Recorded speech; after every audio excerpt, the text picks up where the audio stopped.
Alrighty, so I know everybody is still talking about the World Cup draw that happened today, which is why you should watch my reaction video that I did earlier today. Well, first watch this video, and then you of course can watch my reaction video, talk about where each team is in the groups and where the US is going to be facing against which team in the group stage and which group that they of course belong. But today we're going to talk about MLS, and we're going to talk about the 14 games that's going to be happening this weekend.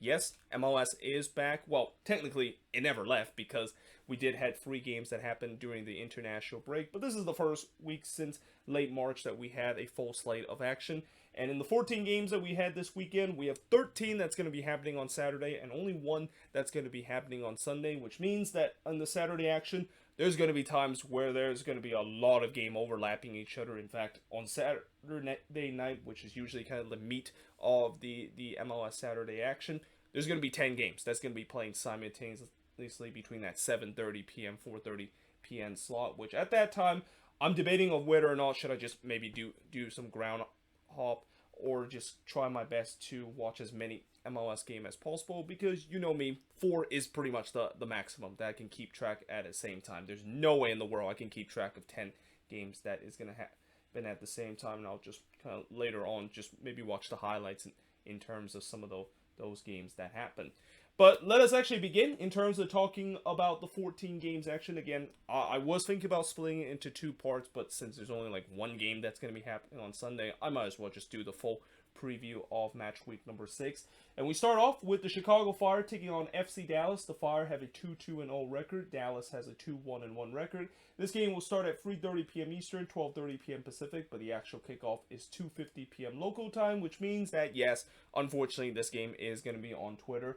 All-time between both of these teams, Dallas leads the all-time meeting 24-5 and 20 over the Chicago Fire. So both of these teams, when they meet each other, they rarely draw. I mean, it's hard to believe with so much meeting between both of these teams that there's only been 5 draw out of the last 49 meetings that both of these team had faced against each other.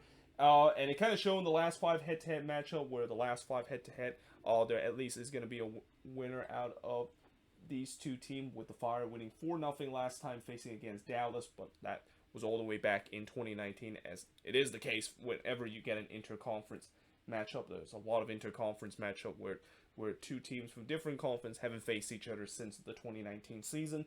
But before that, Dallas was able to win 3-1 against the Fire, before the Fire was able to win 2-1 against Dallas. Then Dallas won 3-1 again against Chicago, before Chicago win 2-0 against FC Dallas. So one other thing that is interesting about these 2 teams facing off against each other is that the home team tends to be the one that gets a win. In fact, it's been over 10 years since Chicago has lost to FC Dallas at home, so there could be a case that history can repeat itself, because Chicago has definitely got off to a great start to the start of the season, though Dallas might have something to say about. I mean, they also have got off to a good start to the season, but a lot of that has to do with them playing good at home, and that we always talk about Dallas roll form of how it is a bit of a problem, and we'll see if that's going to continue heading into this game against the Chicago Fire.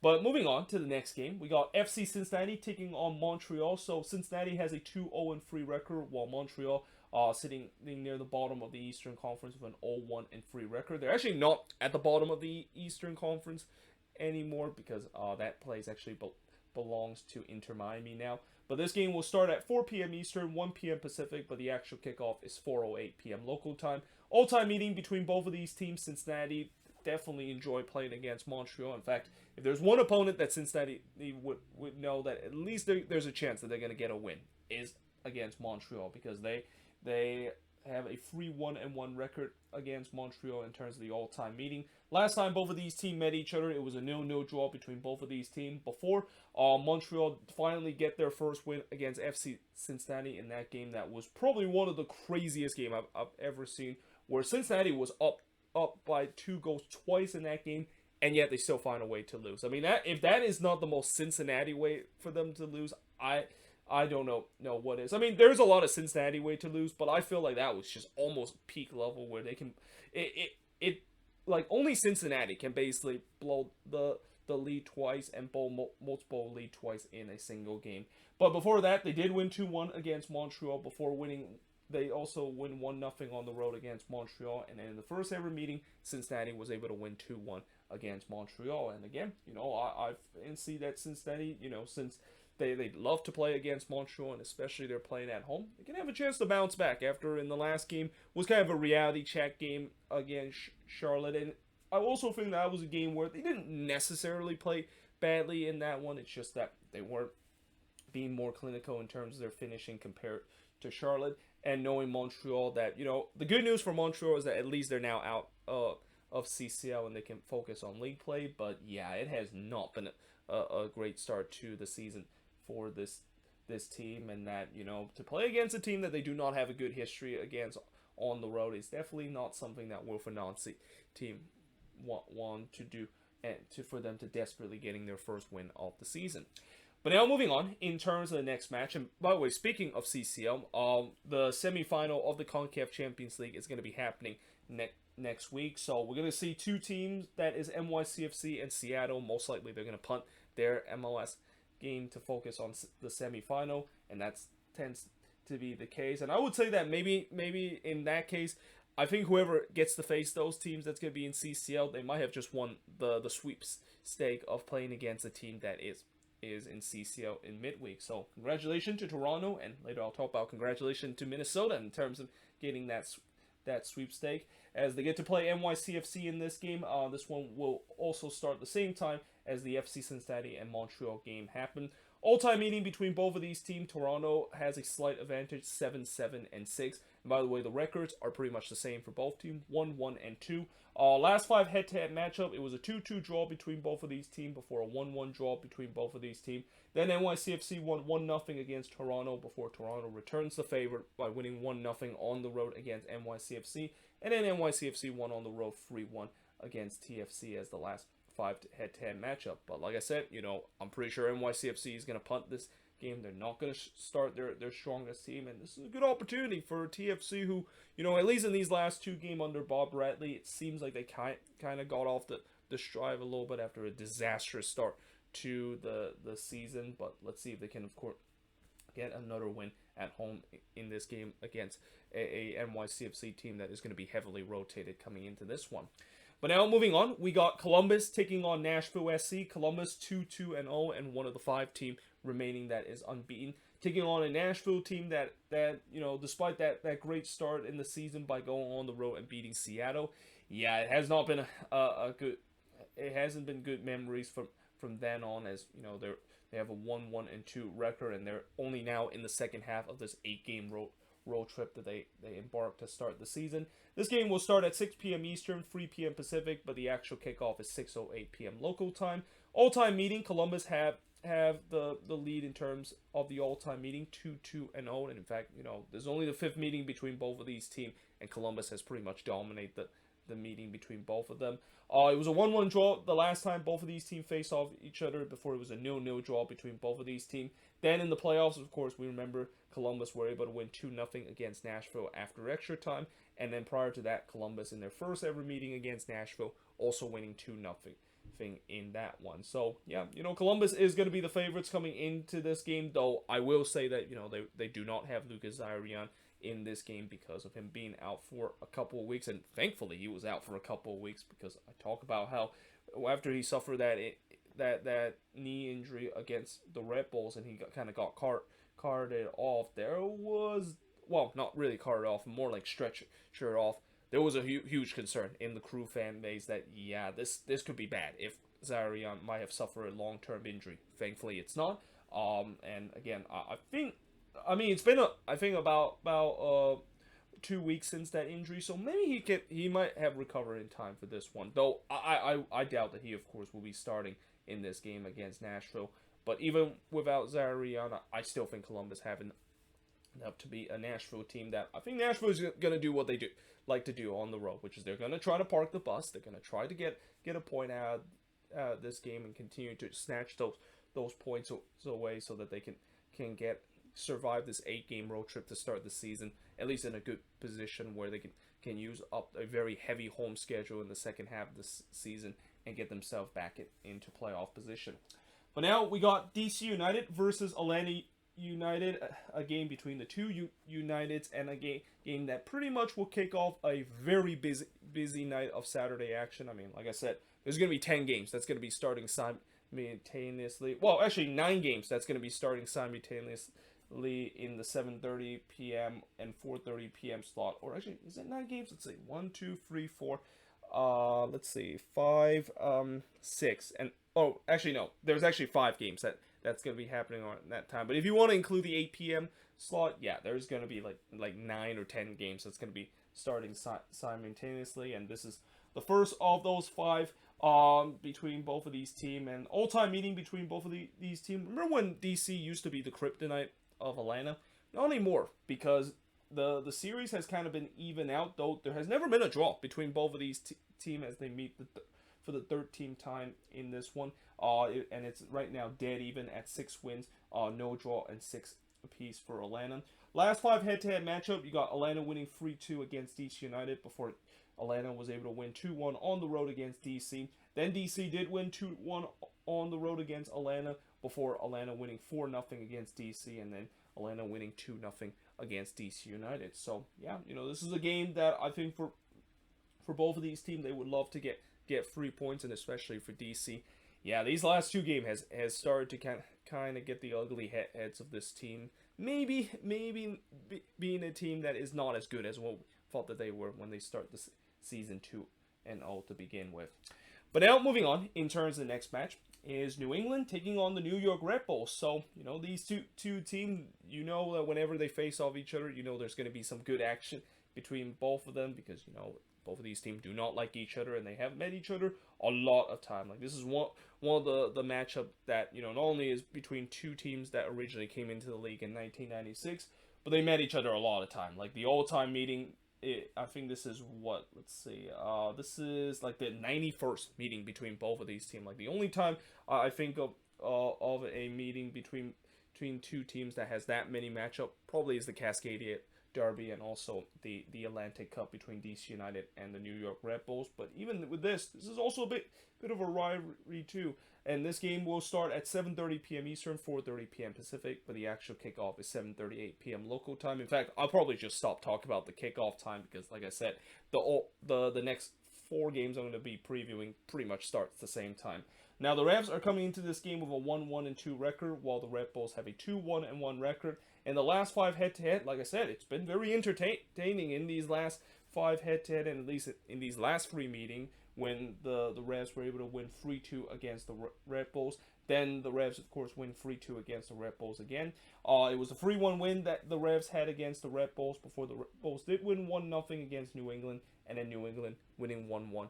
Or not winning 1-1, but drawing 1-1 against the New York Redbulls. But yeah, like I said, this should be a very interesting matchup, and especially now that the Revs are out of CCL, and that they can finally have time to really settle down. I mean, that if there's one team that desperately needed that international break and have a bye week, it has to be the New England Revolution. I mean, they you can clearly see in that game against Charlotte, they were still shell shocked of what happened in that game against Pumas in the second leg. But now that they don't have to worry about that, they can maybe get themselves back to what they know to be best. And that, I expect this is like many MLS team that is in CCL should be able to bounce back, though it's not going to be easy, because they're playing against a Red Bulls team that has definitely got off to a good start, and kind of an unexpected good start to the season.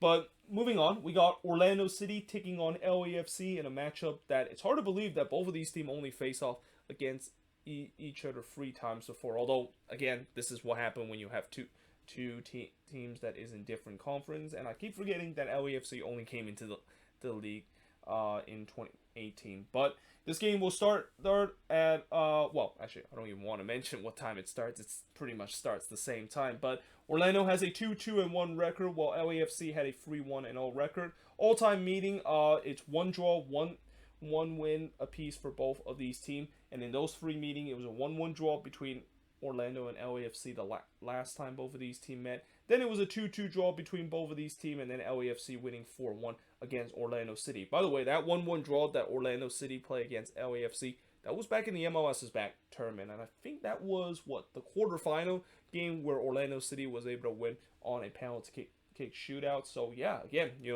in terms of the regular season, both of these teams have not met each other often, and it's gonna be interesting to see how both of these teams is going to do. I mean, I also think that I was kind of surprised that this game was not on national television. By the way, in terms of national television game, if you don't count Twitter games, which is this one, there's only going to be one that's going to be happening this weekend, and I thought for sure this one could be the case because these are two very good teams that have got off to a good start to the season, and it definitely would appeal to the MLS, and especially the media love LAFC so much and always call them the so-called best team in the league. I thought for sure that they were going to put this on national television, but no, it's just going to be on ESPN Plus. And if you want to watch a very entertaining game, this one could be the case. Though again, the entertaining factor will maybe come from the LAFC part because for Orlando.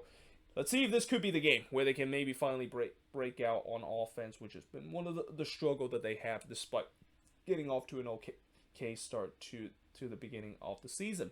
But now moving on, in terms of the next match, is the Philadelphia Union taking on Charlotte FC. So this, of course, is the first ever meeting between both of these teams. I mean, anytime when Charlotte plays, especially in this first half of the season, it's always the first ever meeting between them and whoever they face. But yeah, this is going to be probably the toughest game that Charlotte is going to be playing in their expansion season. I mean, I know some might say that New England was pretty tough, and also the game against Atlanta on the road was pretty tough too, but I think this is probably the toughest one because the Union is right now head and shoulder look like the best team in the Eastern Conference. And that, yeah, Charlotte, yes, they have back-to-back wins facing in this game, and that I think there's going to be a lot confident in this team. But the thing is, they're going to be playing against a team that don't lose a lot at home, and it's going to be interesting to see how they will face against a Union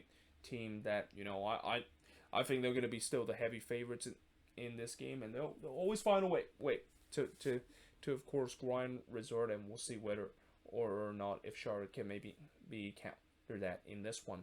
But now, I am now going to switch boards and look at the last 6 games that happened as part of match week number 6.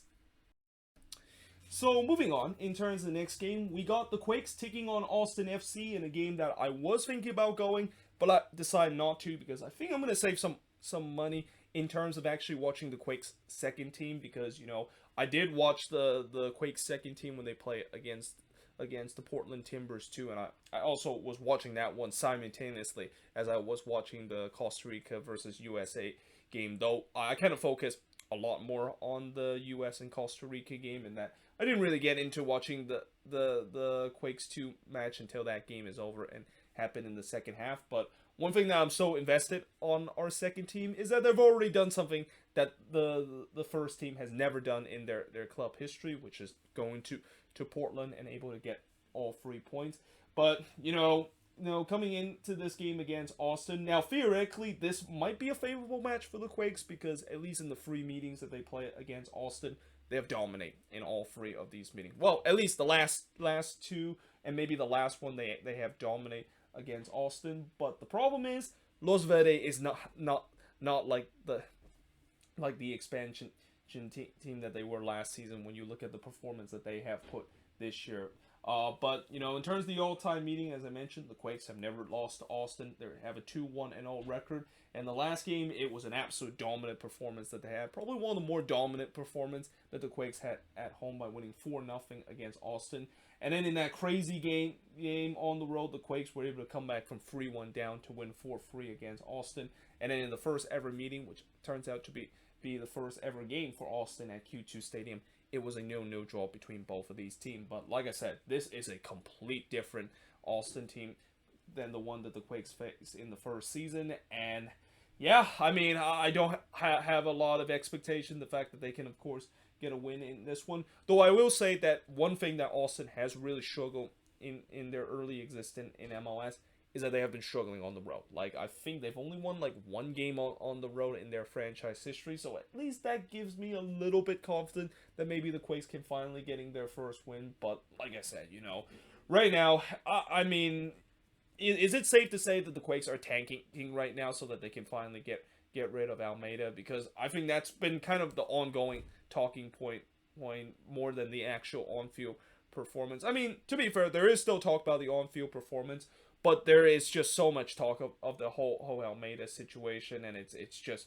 it's getting to a point where I almost kind of don't really care about how this team performed in this season, because there's really no point of caring about this team if you know for sure that they're not going to do well, and that even the head coach and the players don't even want to put up the performance week in and week out. So yeah, I guess maybe this might make it a little bit easier for me, just seeing the game almost as a neutral. If the Quakes win, then yeah, good for them, but it's not going to change anything, the fact that the Quakes still have so much problem that they need to solve. And one of the things that they definitely need to solve is the Almeida situation. But the most important thing they need to solve is, hopefully, eventually, one day, John Fisher can eventually sell this team to an owner that actually care about this one. But moving on, in terms of the next game, and speaking of front office problem, Inter Miami is another team that has been having some front office problem, and especially from the head coach problem in Phil Neville, of the fact that, yep, he is still there, and despite the fact that Miami has got off to just such a terrible start in this one, and pretty much every Miami fans are calling for Phil Neville's head, he's still there, and I just have a feeling that he's probably going to be here at least till the end of the season, because I know last season a lot of Miami fans were calling for Neville's head, and yet he still somehow stayed there for majority of he stayed there for the rest of the season. Although it doesn't help the fact that even as bad as Neville was with Miami, at least he was able to have a stretch where they would go on a crazy winning streak followed by just a long losing streak, and in other words, they were very inconsistent. Now, they do have a good chance to get their first win against the Houston Dynamo, and this is only the second meeting between both of these teams. And by the way, the records of both of these teams, Miami has an 0-1-3 record, while the Dynamo has a 1-2-1 record. This game will start at 8 p.m. Eastern, 5 p.m. Pacific, but the actual kickoff is 8:08 p.m. local time, and the last two head-to-head the last head-to-head meeting, or the only meeting between both of these teams, was Miami winning 1-0 against the Houston Dynamo. So again, if there is a match that Inter Miami has a chance to finally get their first win, it is against the Houston Dynamo. And this is no offense to the Dynamo. You can clearly see that this is a team that is in a rebuild, and I'm pretty sure every Dynamo fans can agree that anytime when this team go on the road, it's basically an automatic loss. Like, this team is just one of the worst team, at least in the last couple of seasons, on the road. And even when they do face against teams that they know that they maybe are favorites coming in on the road, which I feel like that's going to be the case in this one, they're going to maybe find a way to lose this game against Inter Miami. I mean, if Miami doesn't win this, then oh boy, that the pressure of Phil Neville of getting fired from this team is going to rise even higher. And unfortunately, as much as that of course is the case, I don't think there's going to be a lot of changes, especially with the way that just feels like the ownership, especially David Beckham, he's trying every way to keep his best buddy at the job, even though a lot of people and a lot of Miami fans are saying otherwise. Now, moving on in terms of the next game, and earlier I talked about how Toronto wants the sweepstake in terms of playing against a team that is pretty much going to be punting the game so that they can focus on the CCL semifinal in midweek. Minnesota is the other team that gets the sweepstake, as they play against a team that historically they have not done well against. But like I said, I'm pretty sure the Sounders are going to play a relatively weak team. Though, I have seen before where even when the Sounders do have a CCL game, they don't really just kind of go full Tacoma Defiance and put in their reserve team. And especially with the way that, Tacoma Defiance is actually playing in the MLS Next Pro, there's not going to be a sequence where you're basically going to have the full Tacoma Defiance team that's going to be playing for the Sounders, unless if they decide to call up a lot of guys from that team. But, this game, of course, will also start at 8 p.m. Eastern, 5 p.m. Pacific, but the actual kickoff is 7:08 p.m. local time. Like I said, the all-time meeting between both of these teams, it is seriously one-sided with with it in favor of the Sounders with an 8-1-1 record over Minnesota. And the last 5 head-to-head meeting, it was the Sounders winning 1-0 against Minnesota before the Loons finally won their first game against the Sounders by winning 1-0 at home. Before that, it was a 4-0 drumming that the Sounders put against Minnesota, and then after that, we're not going to talk about that game, and then the Sounders, of course, winning 1-0 against Minnesota. But like I said, this is one of the rare opportunities that Minnesota might have a chance to be able to face against a Sounders team that is not going to be putting their main team and is going to be heavily rotated. But the question is, can the Loons take advantage of it? And especially the way that, again, as much as I'm happy that they're off to a good start and that there could be a chance that they remain unbeaten, they don't get a win in this one against a Sounders team that's going to be heavily rotated. Yeah, I mean, I don't want to say the word concern, because I should never say the word concern when this team is in third place in the West, but just the way that you have a chance against a team that has always tormented you, but they're playing a weak squad and you don't capitalize on that, it could maybe come back to haunt this team later in the season. But moving on, in terms of the next one, we got the Vancouver Whitecaps taking on Sporting KC, as this game, of course, starts also at 8 p.m. Eastern, 5 p.m. Pacific, but the actual kickoff is 5:08 p.m. local time. The Whitecaps, yeah, it's been a slow start for them under Vanni Sartini's first full season, as they're actually sitting in the bottom of the Western Conference with an 0-1-3 record against a Sporting KC team that, they've also kind of got off to a slow start, but they got a huge win last week against RSL at home. And in terms of the all-time meeting, Sporting KC basically dominates the all-time meeting, 13-4-6 over the Whitecaps. Last 5 head-to-head matchup, it was Sporting KC winning 3-1 against the Whitecaps before the Whitecaps winning 2-1 against Sporting KC. Sporting KC then win 3-0 against Vancouver. It was a 0-0 draw between both of these teams, and then Sporting KC winning 3-1 against the Vancouver Whitecaps. And yeah, this is another game where if you're the Whitecaps, you are desperate in terms of trying to get a win, and especially against an SKC team that, yes, they did win against RSL, but it was not convinced in any matter, and this is clearly a team that is still having problem in terms of attacking, and even at times have some defensive issues. So, this could be an opportunity for the Whitecaps to capitalize on that, even though technically they do not have a good record against this team when you look at the all-time meeting between both of these teams. But now moving on, in terms of the next match, is the Rocky Mountain Cup between the Colorado Rapids versus RSL. And again, just like last year, I feel like this is going to be one of the more interesting Rocky Mountain Cup that we have seen in recent history, and it kind of helps the fact that now that both of these teams are very competitive, though even though we knew that the Rapids was going to be competitive, nobody expected that RSL was going to be competitive heading into the beginning of the season, and that's even if they did suffer their first loss last week against Sporting KC. But this one will start at 9 p.m. Eastern, 6 p.m. Pacific, but the actual kickoff is 7:08 p.m. local time. In terms of the all-time meeting in the Rocky Mountain Cup, RSL still leads that series 25-11-15 over the Rapids. But the last 5 head-to-head, things is starting to even out a little bit. I mean, it used to be RSL just dominates the Rapids game in and game out in the Rocky Mountain Cup, no matter if they're playing at home or on the road. But for the last game, it was RSL winning 3-1 against the Rapids, but the Rapids did win 2-1 at home against RSL. Then RSL, of course, winning 3-0 against the Rapids, and then also, let me just kind of correct that a little bit, because this should be a 5 here, and this was probably one of the most surprising result we have seen in the Rocky Mountain Cup, with the Rapids, who historically has always